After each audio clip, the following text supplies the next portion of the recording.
Bonjour à tous, c'est Midi Ensemble, la grande édition du dimanche. Merci à vous d'être là et de votre fidélité sur i24 News. Nous allons faire le tour de l'actualité. Si vous avez raté quelque chose cette semaine, eh bien vous tombez bien, c'est Israel Insight. Chaque semaine, gros plan sur l'info qui vous a peut-être échappé.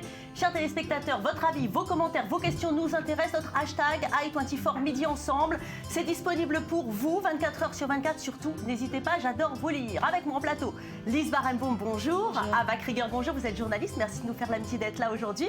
Et puis vous, Maurice Fergan, bonjour à tous. Restez avec nous, on est parti.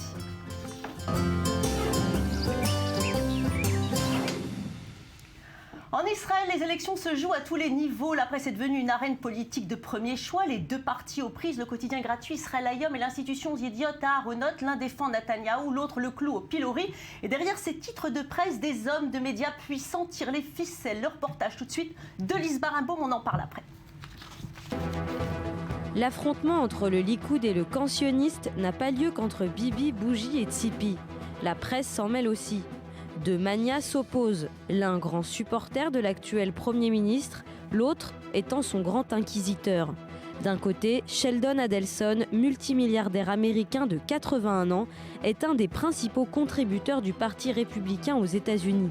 Fervent défenseur de Bibi, il se mobilise pour sa réélection en créant un quotidien gratuit en 2007 appelé Israël Hayom, un organe de presse devenu le journal le plus diffusé du pays. L'homme aux 40 milliards de dollars s'est au passage offert le site d'information israélien NRG. Son ennemi, c'est Arnon Moses, de 20 ans son cadet, à la tête d'un empire de presse qui comprend le populaire site d'information Ynet et le quotidien Yediot Aharonot, supplanté par Israël Hayom en tête des ventes de titres de presse en Israël. Depuis quelques années, le Yediot a adopté une position très critique vis-à-vis de l'actuel Premier ministre israélien. Les polémiques qui entourent Bibi, aussi bien sur son train de vie, soi-disant dispendieux, que sur la conduite de son épouse, seraient le résultat des manigances d'Arnon Moses. Les objectifs de cet homme d'affaires qui a le bras long dans les médias est de faire tomber le gouvernement du Likoud que je dirige, de provoquer la fermeture d'Israël Hayom et de restaurer le contrôle qu'exerçait le Yediot Aharonot sur la presse écrite. Malgré sa discrétion habituelle, Arnon Moses pèse sur la Knesset. Les députés israéliens ont même procédé à un vote préliminaire d'un texte visant à interdire la diffusion gratuite d'Israël Hayom. Un vote partagé par des politiciens de droite également, la preuve que les détracteurs sont aussi dans le camp de Bibi. Aujourd'hui, le quotidien proche du Likoud fait partie du paysage israélien. Les distributeurs vêtus de salopettes rouges occupent les rues des grandes villes d'Israël. Le quotidien rafle une bonne partie du marché de la publicité et amplifie la crise des grands quotidiens nationaux payants. Alors Lise Barenboim, vous avez réalisé ce reportage. On va parler chiffres. Au niveau des chiffres, qui a la plus grosse distribution en Israël? Alors les chiffres ne sont pas les mêmes la semaine et le week-end.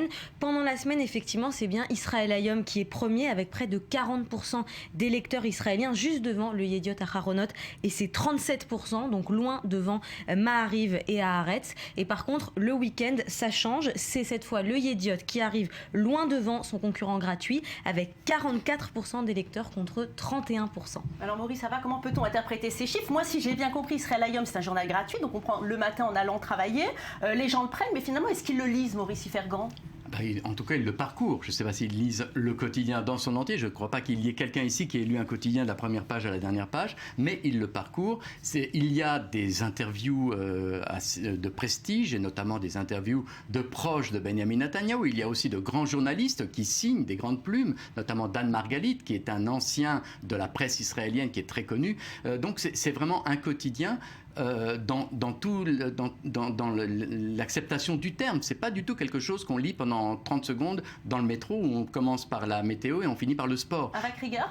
Oui, moi je pense que, il est gratuit, on n'adhère pas forcément à la ligne éditoriale du journal, on le prend, ne serait-ce que pour la météo, le sport ou que sais-je, enfin des choses qui ne sont pas forcément essentielles, où on le parcourt et on le balance après. Hein. Ouais. Donc on ne peut pas vraiment dire que c'est représentatif d'une adhésion des lecteurs. Alors justement, ce qui n'est pas le cas du Yediot Aharonot, qui lui, on vient de le voir dans les chiffres, est plus lu le week-end. Donc c'est un public qui est volontaire, qui fait l'effort d'acheter ce journal et qui a peut-être plus le temps temps de le lire, puisque finalement on ne travaille pas le week-end, Lise Barenbaum. Oui, en fait, les gens aiment bien acheter le Yediot le vendredi matin. Il a beaucoup de suppléments, et notamment dans ces suppléments, on parle beaucoup des personnalités, donc il y a des faits un peu croustillants comme ça, et les gens aiment bien prendre le temps le week-end de parcourir ce genre d'articles. Vous êtes d'accord, Maurice Fergan? Absolument, Oui. c'est le journal qui accompagne la vie des Israéliens le vendredi après-midi, et le samedi, il n'y a pas un foyer où on ne lit pas Sheva Yamim, 7 jours, où il y a effectivement tous les people et les histoires qui touchent de près les Israéliens, et surtout les vedettes de télé qui sont là aussi en permanence, puisque c'est un empire. Yediot Ahronot, c'est pas simplement un quotidien, c'est un véritable empire, et donc il a à sa disposition tout le wouzou d'Israël. Alors justement, ces deux journaux, est-ce que vous pensez qu'ils se valent en termes de qualité d'écriture et d'investigation? Oui, moi je pense qu'il y a de la qualité des deux côtés, mais ce que je voulais dire aussi, c'est que c'est un journal qui du coup, je ne sais plus ce que je voulais dire. Alors justement, Lise Barenbaum, qui est à la tête de ces deux journaux? Alors derrière ces deux journaux, il y a deux grandes personnalités. Donc du côté d'Israël Hayom, il y a Sheldon Aronson, un milliardaire américain de plus de 80 ans qui a fait fortune aux États-Unis en créant des salons professionnels. Ensuite, il a racheté un casino à Las Vegas et puis il a créé le fameux hôtel le Venetian. Donc il a beaucoup d'argent. En Israël, il a tenté de racheter le Maariv en vain avant de lancer Israël Hayom, et c'est quelqu'un qui donne régulièrement des millions de dollars à plein de programmes israéliens qui permettent par exemple aux juifs américains de voyager en Israël ou aussi au mémorial de Yad Vashem. Et puis de l'autre côté, on a Arnon Moses, qu'on surnomme Noni, en Israël, qui dirige le plus grand conglomérat de médias d'Israël, qui vient d'une grande famille comme ça de la presse. Donc il possède Ynet, mais il a aussi beaucoup d'influence sur la chaîne numéro 2 en Israël. Il a même donné des millions au quotidien à Haaretz pour qu'il se reste à flot. On a l'impression, Maurice Fergan, que ces deux-là, ils dirigent tous les médias israéliens à eux seuls. Pas tout à fait, puisqu'il y a une petite place quand même pour Haaretz, mais il faut dire que Yediot Ahronot, c'est une institution en Israël. C'est un journal qui a été créé en 1937. C'est toute l'histoire du pays. Alors, à l'époque, c'était pratiquement un des seuls. Il y a eu une scission. Il y a des journalistes de Yediot Ahronot qui ont quitté, qui ont créé Maariv, et qui étaient encore plus à gauche. Alors, c'est ça le paradoxe, c'est que finalement, Yediot Ahronot était de centre-gauche à l'époque. Il soutenait Ben Gurion. Peu à peu, la presse israélienne est passée d'une presse partisane qui soutenait un parti politique, à l'époque c'était le Mapai, à une presse libérale, centre-gauche, et aujourd'hui c'est une presse qui est pratiquement, Yediot Ahronot en tout cas, à droite, et qui attaque de front le Premier ministre. Alors justement, ces deux hommes d'affaires là dont on vient de parler, ils sont à la tête de très gros groupes, et pourtant ces deux journaux sont financés de manière extrêmement différente, puisque l'un est payant, l'autre est gratuit. Expliquez-nous, Ava, Maurice, Ava, peut-être vous, comment ça fonctionne? Non, je dis que comme par hasard, cette affaire elle a moussé en pleine campagne électorale. Pourquoi? Parce qu'il y en a qui était à droite et qui soutient Yann Netanyahou, qu'il a commencé à faire beaucoup plus de chiffres et de tirages, et ça a énervé un petit peu les autres. Mais les autres, ils sont gratuits sur Internet, de toute façon. S'ils veulent toucher gratuitement les lecteurs, ils peuvent... Haaretz, oui, mais pas Yediot. Justement, on parle de la querelle entre Yediot et Israël Hayom. Donc, on peut l'avoir gratuit aussi. Et puis, surtout, ils ont la télé, ils ont les médias audiovisuels. Donc, de toute façon, ils ont beaucoup plus de pouvoir. Donc, je pense que c'est aussi beaucoup parce ils veulent employer, ils sentent que le journal soutenant Netanyahou, ça lui donne un plus, ça lui donne un soutien. Vous êtes et ça les contrarie. Moi, je crois qu'il y a deux aspects. D'abord, à Yediot Ahronot, il y a une espèce d'ADN de gauche de l'Israël du Mapaïnik, qui ne les a pas quittés. Donc, de toute manière, ils sont centre-gauche aujourd'hui. Et deuxièmement, notamment, je me rappelle, Yediot Ahronot avait soutenu Olmert à l'époque, soutenait ouvertement le Premier ministre Ehud Olmert. Maintenant, il y a un autre problème, il y a une histoire de gros sous, tout simplement. Je veux dire que dès le moment où Israël Hayom est arrivé, ça a mangé une part du marché de publicité pour Yediot Ahronot, et donc maintenant, on est dans une lutte de deux porte-monnaies qui s'affrontent, qui sait qui va ramasser la manne de la publicité. Alors justement, Lise Barenbaum, ce journal, Israël Hayom, a failli être interdit juste avant les élections législatives d'ailleurs. Oui, il y a un procureur, Shahar Ben Meir, qui a adressé une action de dernière minute juste avant les législatives pour empêcher la diffusion du journal, parce qu'il disait que le journal journal sert à la campagne de Binyamin Netanyahou, mais la commission électorale a rejeté sa demande. Donc c'est lui qui a été condamné à payer 16 000 shekels de frais juridiques à Netanyahou, au Likoud, à Israël Hayom et à Adelson, puisqu'il disait donc que ce journal est la plateforme de propagande pour un candidat déguisé en journal. Et ce n'est pas la première fois d'ailleurs qu'Israël Hayom est visé, Krieger. Non, mais ce que j'ajouterais aussi, c'est que ceux qui ont financé ce document et ce rapport qui a été distribué aux députés juste avant le vote, ça a été financé par le Yediot.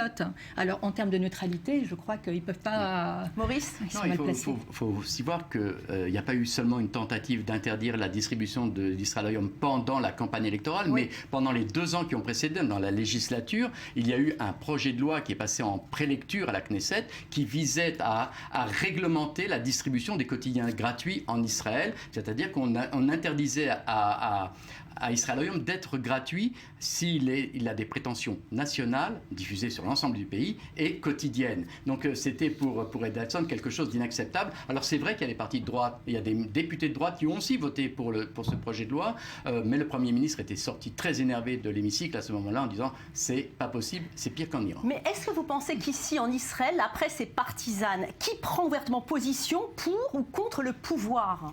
C'est évident que la presse est partisane. On a eu une période de presse partisane à la création de l'État où effectivement tout était contrôlé par des partis politiques et la Histadrout. Lorsque ce contrôle a disparu, la presse est devenue libre, libérale, peut-être de centre-gauche. Elle n'a jamais été vraiment de centre-droit, à part il y a eu un moment où Maariv était de droite.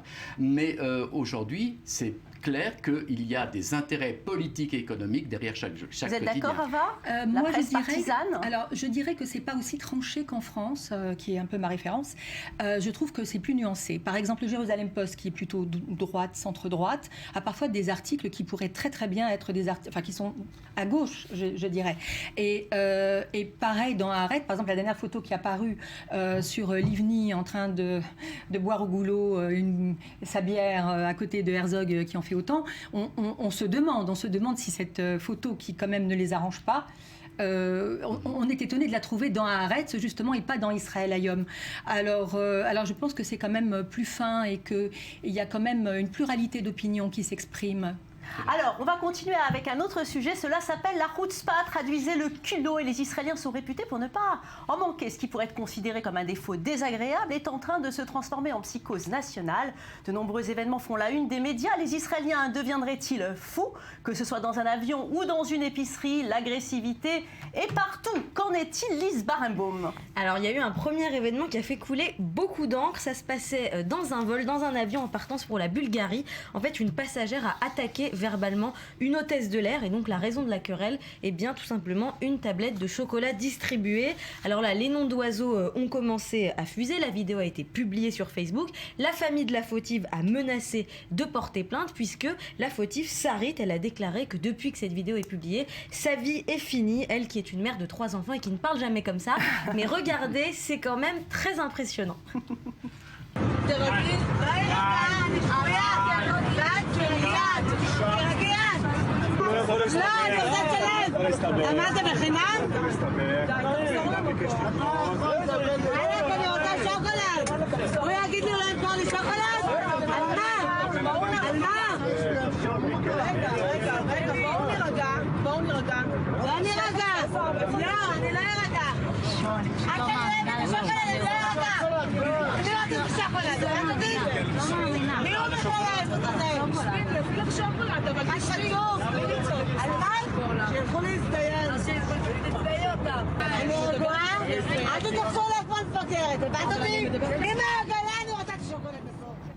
Avec Krieger, impressionnant, ce balagan, comme on dit ici. Oui, mais en fait, la vidéo, elle prend la querelle en cours de route. On ne sait pas comment ça a commencé. On ne sait pas à quel point, à quel moment de l'histoire, ils ont commencé à filmer. Et qu'est-ce qui s'est passé avant, surtout? On ne sait pas. Chutzpah, alors, qu'est-ce que vous en pensez? C'est typiquement israélien?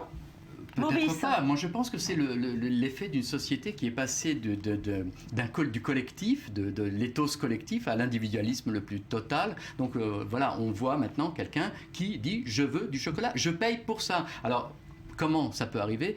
Il y a 2 choses. Il y a l'éducation, tout d'abord. Je veux dire, ces jeunes Israéliens sont élevés dans un système éducatif qui repose sur le mérite. Tu travailles, tu auras une bonne place dans la société et tu gagneras de l'argent. Et l'argent est ce à partir de quoi on juge de toute chose. Donc elle vient avec de l'argent, elle veut du chocolat, elle ne comprend pas pourquoi elle n'est pas récompensée parce qu'elle a travaillé pour voyager, elle a eu son argent, elle n'a pas de chocolat. En tous les cas, Lise Barenboim, c'est pas le seul événement. Il y en a eu d'autres, des événements troublants comme ça. Oui, alors cette fois ça se passe dans un hôtel. Un client refuse de bouger sa voiture qui est garée sur une place handicapée. Le ton monte avec le réceptionniste et ils en viennent aux mains.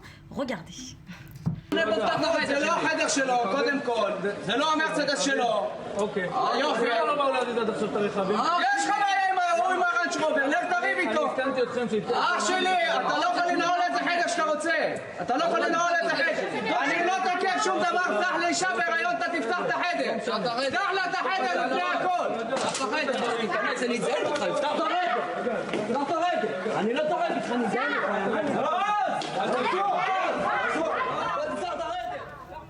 Ava, il vaut mieux ne pas être là quand ça se passe. Ouais, mais c'était Shabbat, c'est pour ça qu'ils ne déplaçaient pas la voiture. Et alors du coup, comme ils ne voulaient pas déplacer la voiture, ils leur ont interdit de pouvoir rentrer dans leur chambre. Or, il y avait une femme enceinte, enfin après ça, parce que l'hôtel a le droit, si par exemple ils estiment qu'il y a une effraction à la loi interne de l'hôtel, ils ont le droit d'interdire aux clients de retourner à sa chambre. Ça ne justifie pas ce type de comportement. Quelles que soient les raisons, il y a là un comportement...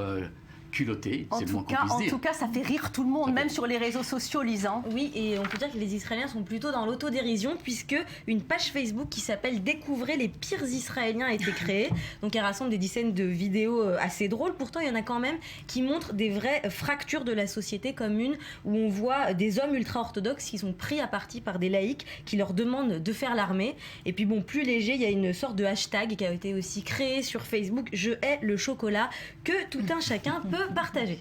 Est-ce que finalement le fait d'en parler comme ça, c'est pour prévenir de tels comportements, Maurice Ifergan? Il n'y a pas une volonté?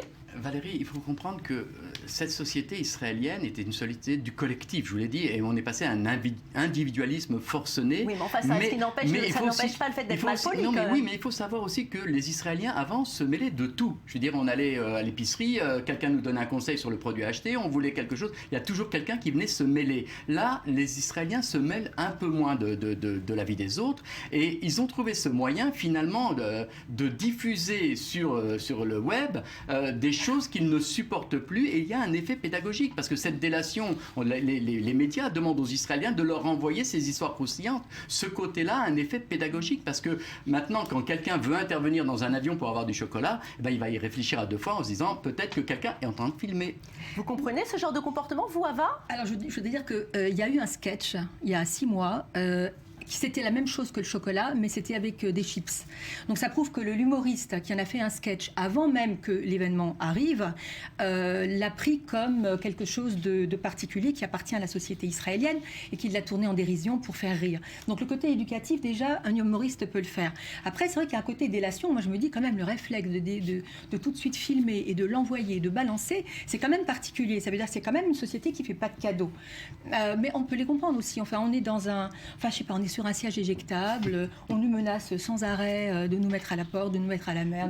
Je veux dire, donc il y a quand même une tension qui doit certainement quelque part autant ils être intervenaient ancrée. avant pour remettre les gens à leur place, autant aujourd'hui on ne les voit pas les Israéliens intervenir. Ils interviennent quand ils sont rentrés chez eux, ils envoient leurs vidéos sur un site internet et de manière à dire regardez, moi je ne suis pas comme eux. Allez, on va passer tout de suite à un autre sujet. Lise, cette semaine, une bataille juridique sans merci qui a lieu en ce moment en Israël. Elle porte sur les droits de propriété d'Oskar Schindler. Oui, Oskar Schindler qui a été immortalisé pour avoir sauvé des centaines de juifs pendant la Shoah à travers le film de Steven Spielberg.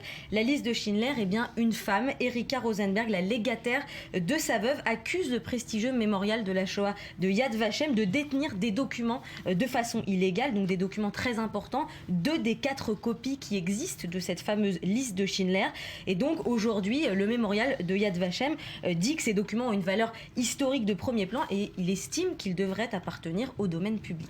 Et puis autre chose, nous avons pris une habitude, nous allons élire chaque semaine la femme de la semaine. La semaine dernière, c'était une américaine, et bien cette semaine, c'est encore une américaine. Encore une chanteuse américaine, cette fois c'est Madonna qui est connue pour ses liens avec la Kabbale. Et bien la rumeur disait qu'elle allait s'acheter un penthouse à Tel Aviv. Et bien regardez ce qu'il en est. Madonna débarquerait à Tel Aviv. La rumeur enfle depuis la parution de l'article de TMZ. La reine de la pop viendrait de s'offrir un nid douillet et luxueux dans la ville blanche. Un penthouse à 20 millions de dollars qui s'étend sur 2 étages. L'appartement, situé au 42e étage d'un gratte-ciel, possède une vue imprenable sur la ville. Salle de sport, piscine intérieure, salle de cinéma et terrasse panoramique seraient à sa disposition. Depuis quelques années, la star américaine alimente la presse à scandale. Son adhésion à la cabale justifierait son achat en plein Tel Aviv. Les fans sont en tout cas persuadés de son adhésion à l'État hébreu. Je pense que c'est une grande ouverture pour la Terre Sainte. Encore plus étant donné qu'elle est connectée à la cabale. Elle est déjà des nôtres. C'est comme ça que je le ressens. Pourtant, la chanteuse n'est pas convertie au judaïsme. Quoi qu'il en soit, ce penthouse apparaît comme un cadeau bien mérité pour la Madone qui vient d'accoucher d'un nouvel album, Rebel Heart, sorti le 6 mars dernier. Alors, si vous promenez sur Rothschild et que vous rencontrez quelqu'un qui ressemble à Madonna, c'est bien elle, ça n'est pas un sosie. Voilà, Lise Barimbaud, Mara Krieger, Maurice Fergan, merci à vous d'avoir été là aujourd'hui. On se retrouve la semaine prochaine pour encore plus de news d'Israël Inside. Restez avec nous, Midi Ensemble, la grande édition, ça continue. Vos questions, vos commentaires nous intéressent. Le hashtag i24 Midi Ensemble est disponible pour vous 24 heures sur 24. À tout à l'heure.